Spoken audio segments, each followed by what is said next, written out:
होने के बाद भी और अभी तक बैठने की क्षमता है, मतलब क्षमता अच्छी है सबकी।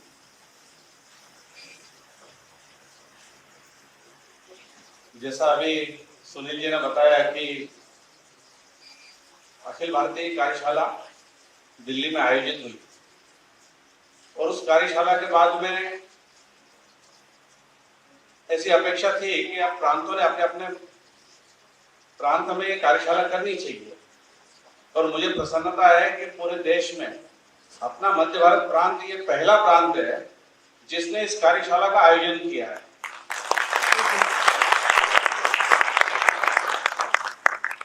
आयाम भी हमने 6 खोले हुए हैं और 6 आयाम में किसी भी आयाम में पहली कार्यशाला है ये।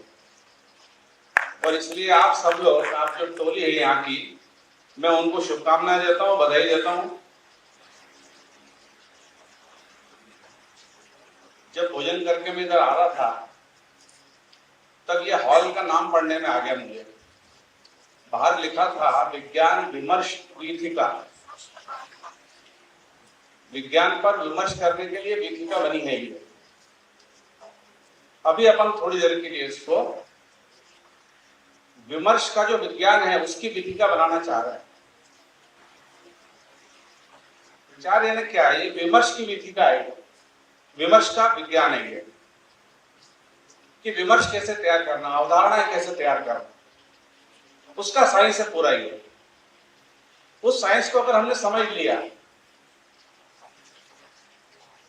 तो मैं समझता हूं कि ये प्रचार विभाग की जो कार्यशाला करने की जो इतना प्रयास हुआ है उसमें सफल हो जाएगी आप।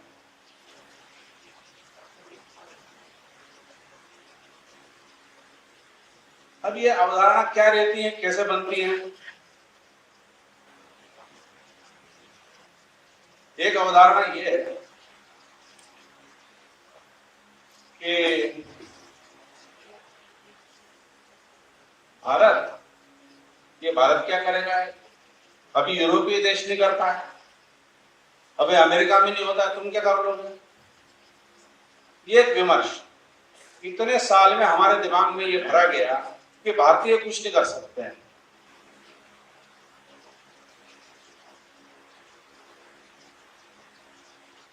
और हमने मान लिया उसको, और उसके कारण हमारे दिमाग में ये बैठ गया कि हाँ, हम तो अभी तो अमेरिका में नहीं हुआ, अभी हम क्या करेंगे? लेकिन अभी हमने कुछ समय से देखा होगा कि पूरे अमेरिका, यूरोप में डिजिटल पेमेंट के मामले में वो सब पिछड़ गए और भारत आगे निकल चुका है उसमें। हमारे लोग डिजिटल पेमेंट ये ज्यादा मात्रा में करने लगे। अभी छत्तीसगढ़ गया था मैं, तो उन्होंने बोला कि ये कार्यकर्ता नया पकड़ के लाया अपन। क्यों? बोले इसको ग्राहक पंचायत पहले से मालूम है। मैंने कहा कैसे? तो उसने बोला कि 23 रुपए 60 पैसे का कुछ तभी वो था, तो 25 रुपए मांग रहा था। उसने बोला 25 रुपए नहीं दूंगा मैं, 23 रुपए 60 पैसे, 1 रुपए 40 पैसे वापस चाहिए। अरे उन्होंने बोला सब 25 दे जाते, सब दे जाते होंगे, मैं नहीं दूंगा, मैं डिजिटल पेमेंट करूंगा। मैं 23 रुपए 60 पैसे भरूंगा मेरे उसमें, और फिर पेमेंट करूंगा तुमको। तो वो ग्राहक पंचायत पहले से समझा हुआ है। अभी तक ग्राहक पंचायत में आया नहीं था, उसको पकड़ के ले आया कि तुम तो समझे हो, अब तुम समझाओ लोगों को।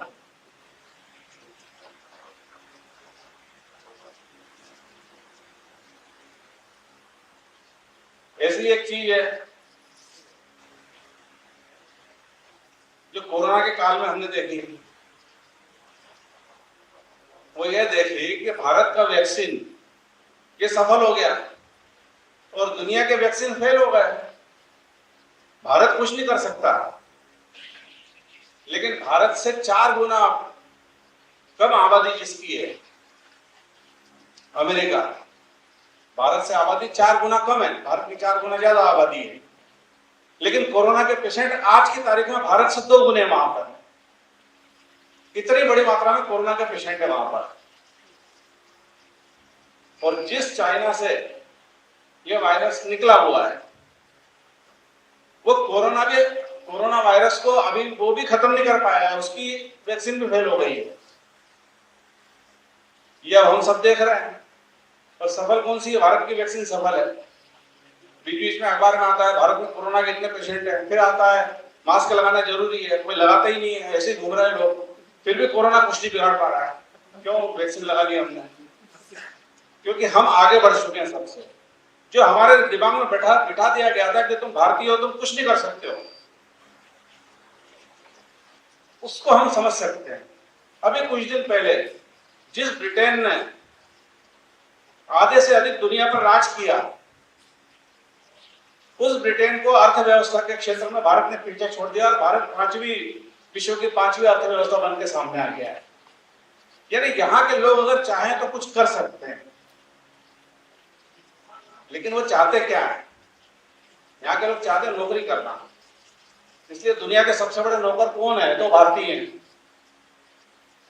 किसी भी मल्टीनेशनल कंपनी में देख लो, वहां के सीईओ कौन है? भारतीय हैं। काय के लिए गए? नौकरी करने गए। कंपनी किसकी? वो उसकी मालिक कौन है? वो सबसे बड़े नौकर कौन है? ये भारतीय। चलाने वाले ये हैं। ठीक है, हमारे दिमाग में ये बिठा दिया गया है कि तुम नौकर अच्छे बन सकते हो, तुम नौकर रह सकते हो। इस विमर्श को बदलना है हमें। हमारे दिमाग में जो बिठा दिया गया उसको बदलना है। अब अभी तक तो क्या था कि वो पहले सत्र में जो आए थे सुरेश जी, उन्होंने बताया कि अभी तक जो मीडिया बता देता था हमको, चाहे प्रिंट मीडिया हो चाहे इलेक्ट्रॉनिक मीडिया हो, तो बता देता था, वो देख लेते थे और पढ़ लेते थे, सुन लेते थे, और क्या करते थे? और कुछ नहीं कर सकते थे। अब जो सोशल मीडिया है, इसने तय कर दिया है कि अब तुम्हारी नहीं सुनेंगे, अब तुमको हमारी सुननी पड़ेगी। अब अधिकार ये प्रत्येक व्यक्ति के हाथ में आ गया है, और इसलिए उसका उपयोग कैसे करना है? तो एक मजेदार बात होती है कि अभी सत्र चल रहा था, उसमें बताया, इसमें बता रहे थे कि फेसबुक और इंस्टाग्राम और क्या क्या बता रहे थे। तो फेसबुक के लिए अपने फेसबुक पर माता पिता को जोड़ना है, तो क्या करता है कोई?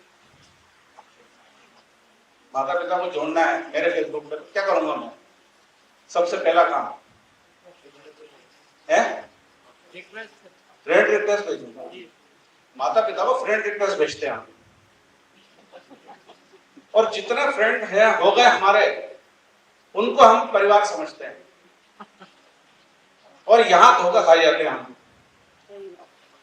ये जो सोशल मीडिया है, ये इतनी आभासी और मायावी दुनिया है कि इसमें कब धोखा खा जाएंगे और कब गिर जाएंगे हमको भरोसा नहीं है, और इसलिए लगातार सावधान रहने की जरूरत है। इसमें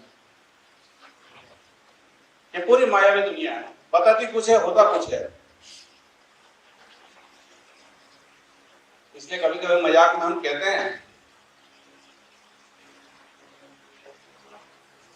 कि अच्छा घोड़ा कौन सा? तो जो अपनी पीठ पर किसी को सवारी नहीं करने दे। फिर अगला वाक्य है कि अच्छा घुड़सवार कौन? जो उसकी सवारी करके दिखा दे। ये जो आभासी दुनिया है, इस आभासी दुनिया को आप रोक सकते हो क्या? तो रोक नहीं सकते। ये बहुत खतरनाक है। तो आप डर के घर में बैठ जाओगे क्या? तो वो भी नहीं कर सकते। फिर क्या करना है? फिर ये करना है कि हमें इसे समझना है और उसको जीतना है, और लोगों को बताना है कि इसका उपयोग क्या करना है, कैसे उपयोग करना है, ये हमें बताना है। और सबसे महत्वपूर्ण जो काम हमको करना है वो ये करना है कि विमर्श जो है, अवधारणा हमारे दिमाग में जो बिठा दी गई है, नैरेटिव जो हमारे दिमाग में सेट कर दिए गए हैं, उसको निकाल के फेंकना है हमें, और अच्छी धारणाएं लोगों के दिमाग में बिठाना चालू करना है। ये काम हमें करना है।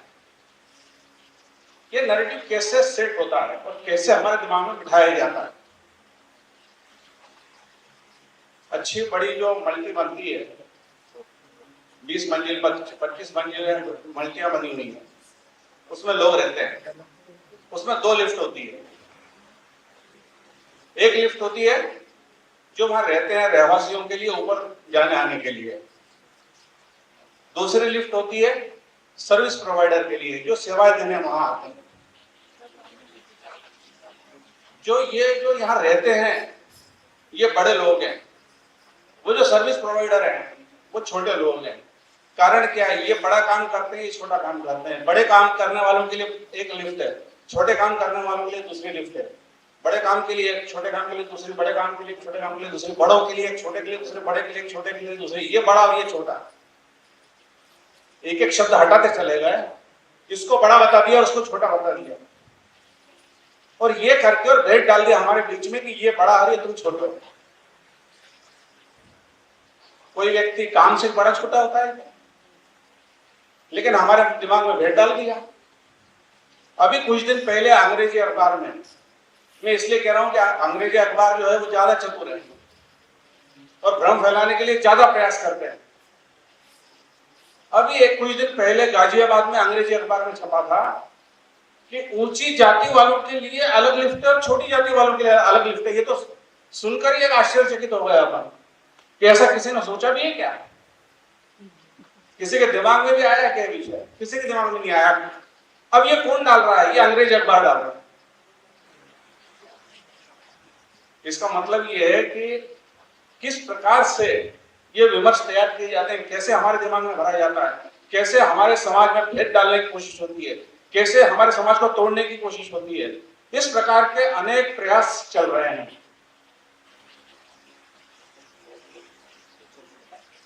अभी हम देख रहे हैं कि जॉनसन एंड जॉनसन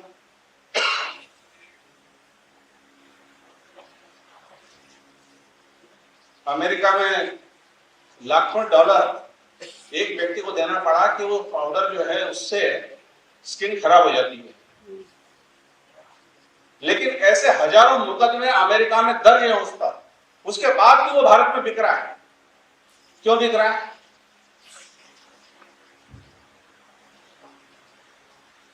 क्योंकि लाइफ बॉय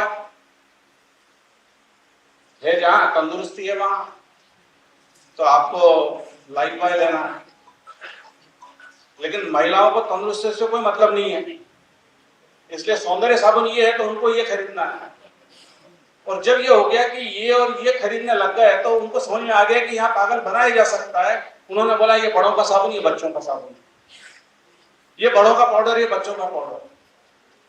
और बच्चों का पाउडर जॉनसन एंड जॉनसन, और हर घर में छोटे बच्चे के लिए वो पाउडर आ रहा है। और वो पाउडर जो है कैंसर का कारण बन रहा है। ये पूरी दुनिया में साबित हो चुका है, दुनिया में बैन हो चुका है।